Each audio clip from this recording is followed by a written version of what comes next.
We're in a time of unprecedented change, where the world of work as we know it is changing and morphing into a beast that we never saw coming. Never more prolific is this than in the resources sector. Today we're going to be talking to a leader in the resources sector to get his views on how things are actually changing and what this actually means for leadership today. Thanks for coming in, Andrew. Oh, it's a pleasure, Vanessa. How would you describe the leadership that it takes to be effective right now in these turbulent times? I guess my experiences are that good leadership or strong leadership, central to that is a set of core values, and that term gets thrown around a fair bit, but having the vital few and sticking with them through all sorts of periods of change is a sign of good leadership. And if you think about exemplifying those behaviours, demonstrating them at all times, you become a role model for the team you're leading and others around you. Other things that I think are a part of good leadership are ensuring team health, seeking feedback either from each other or using external sources when that's necessary, and using that feedback to grow the team. Importantly, when you are a leader in the resources sector, business results do count. So you're not doing this for its own purpose, but you're doing it to make sure that the business is successful. You want to be clear on the business goals and cascading those through the team and through their respective teams with a genuineness, leaving all the BS aside and making sure that people understand what the business is about. You know, there are those, Andrew, that believe that what it takes to be a successful leader now is quite different from, say, 20 years ago. What are your thoughts on that? Do you think it takes a different set of skills? Skills or behaviours, whatever you want to call them, but I guess if I look at my career over 20 or 30 years and think back to some of the experiences I had when I was just entering the mining industry,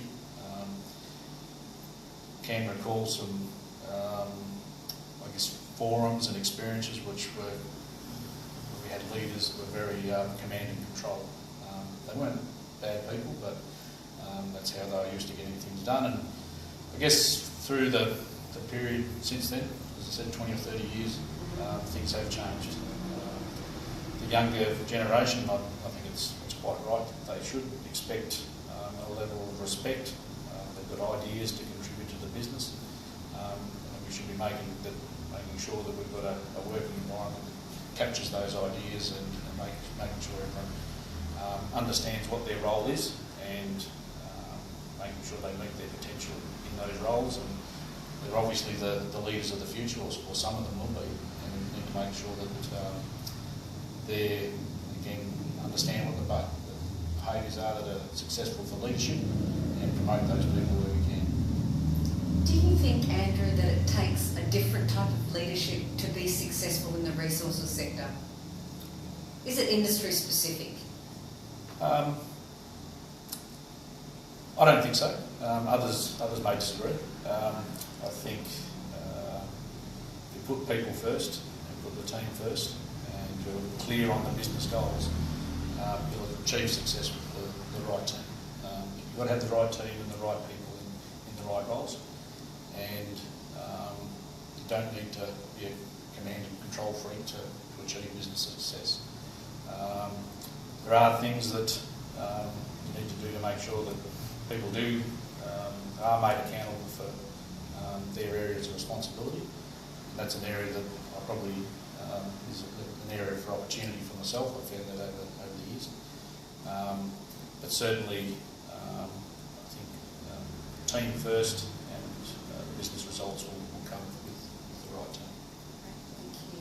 Thank you. Andrew, who is a leader that you most admire and why? Who really inspires you? I guess this might come as a bit of a surprise, but particularly given the current political landscape in Australia, but it's Malcolm Turnbull is someone I admire. The reasons are, he clearly doesn't have to be in politics. He's there because he wants to do good for the Australian people. I find him very intelligent, or he appears to be very intelligent, self-made, successful business. He's an economics realist. I think he's got a very large social conscience. And for those reasons, he may never be the leader of the Liberal Party or beyond. But as a person that I admire for those reasons. Andrew, what's the toughest leadership lesson you've received in your career so far? Toughest leadership lesson? I guess because of my style in terms of engaging with my team.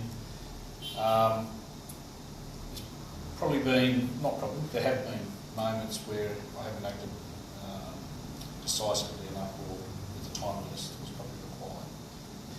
The other one, I think everyone realises that each business does have its own set of politics, and you can't avoid that. And I guess another leadership lesson for myself would be don't become part of that politics, but certainly don't be naive to it, and making sure that you are engaging with the right members of the business to provide success for the part of business you're responsible for. What's the greatest advice you've ever received from somebody else? It was actually, I received it from a manager about 7 or 8 years ago. And it was actually a quote from Colin Powell, which this manager decided to share with me for his own reasons. And the quote is, take your job seriously, but not yourself. And for me, that actually pretty much says it all. As I said earlier on, what I believe makes good leadership is about the team, and making sure that you can have as much creativity and fun in that team, but never at the expense of business outcomes. You know, people often talk about this ever-elusive quest for home-work-life balance. What do you do to relax? There are lots of things to relax. Holidays in Bali, for one. Seriously, your family holidays, put a lot of effort into making sure we do get away as a family unit as often as possible. At home, enjoy cooking. Wouldn't like to be doing it every meal, but I do like to experiment in the kitchen. Home projects, low impact exercise, so I'm not a gym junkie and I never will be, but certainly trying to keep a moderate level of health is important. And it's important that either myself or my team members are making sure they have that work-life balance, and particularly in the mining industry and particularly with FIFO work schedules, is ensuring that people almost quarantine their R&R for. So just as a final question, Andrew, if you could make the world a better place, what would you do? I know what the outcome would be, and I'm still not sure how to do it, but just having every person in the world with their basic needs met. Clean water, food, and shelter. Now, we're very lucky to have grown up in a first world country, and there's people in Australia that don't have that. So it needs to start at home as well. How do you achieve that? I really don't know, but there's a lot of good NGOs around the world doing a lot of good work, but there are still millions of people in poverty, and there are first world countries that could probably fund interventions that will address that situation.